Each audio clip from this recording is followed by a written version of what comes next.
Well, Newcastle United have lost 4-2 here at Brentford on a very disappointing day all round really for Newcastle in many aspects. This was worrying, concerning. Was it inevitable? I'll leave that for others to debate. I think really Newcastle went into this game with no signings on the pitch from who started the game, no summer signings on the pitch, and a team that's kind of been moved around a lot. Eddie Howe described that as, being tweaked in his press conference.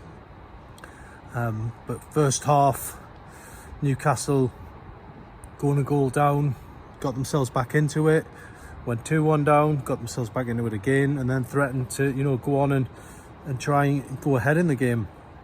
Second half, Newcastle simply, it was a non-event really. Very charitable defending. Eddie Howe afterwards saying the players struggled with the strong winds and the conditions.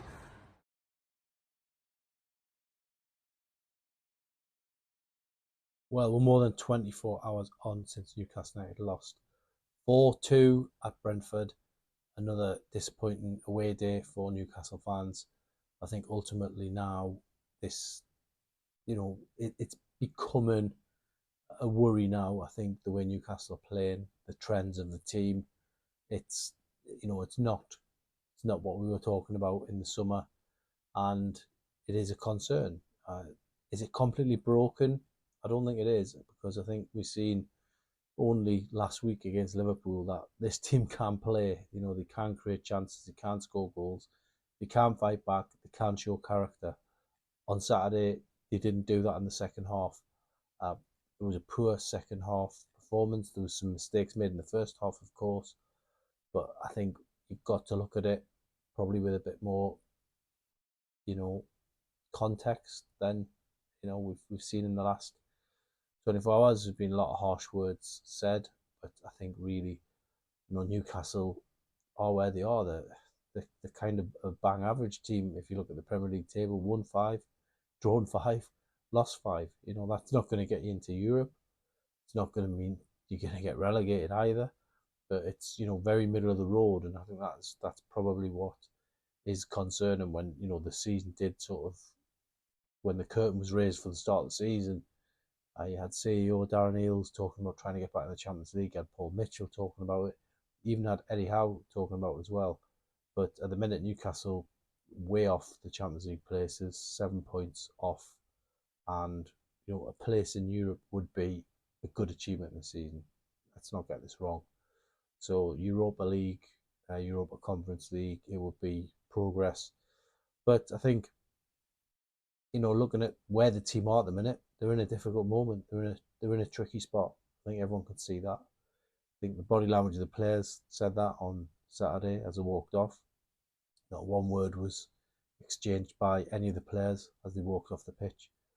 And, that could be looked at in a couple of ways. They're not going to be ranting and raving as they go off. They just applauded the fans, and they're going off. And I think really everyone in that dressing room knows that they've got a lot more to offer than what we've seen in recent times. But it's a frustrating one, because it's just so strange that 1 minute you can be in the lead against Liverpool, team top of the table.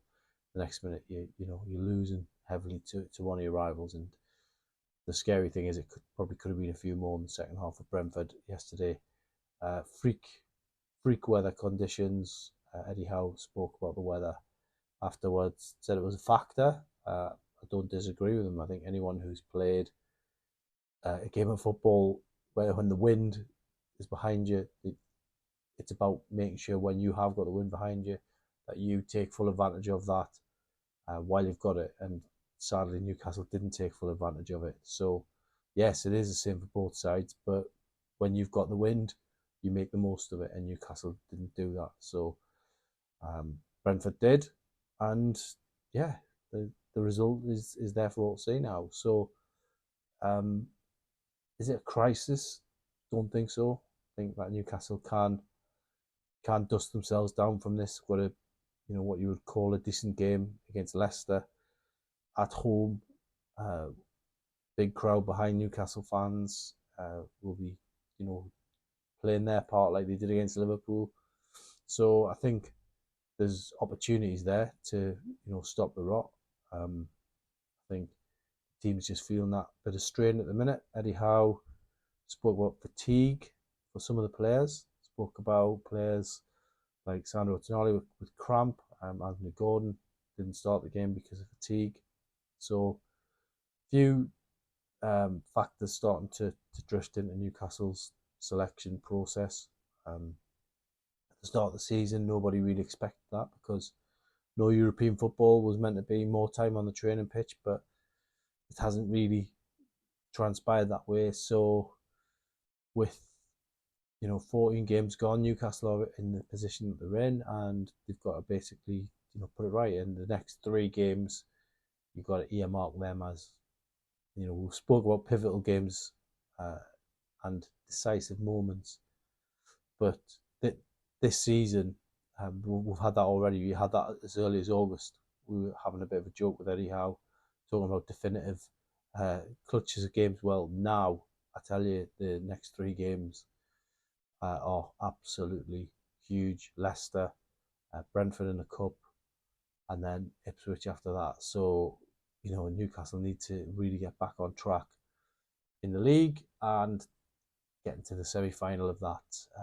Carabao Cup is absolutely huge. So, without that, then it is gonna start looking bleak, really, for Newcastle in general. If they can't pick up a win against Leicester, Ipswich, newly promoted teams, the opportunity is there for Newcastle to do it, and then obviously book your semi-final place by beating Brentford, which won't be easy, but back at St James Park again, I'm pretty sure everyone rises to the occasion. So it's not completely doom and gloom from me. It's basically focus next 3 games, try and turn it around, and obviously December the games come thick and fast anyway.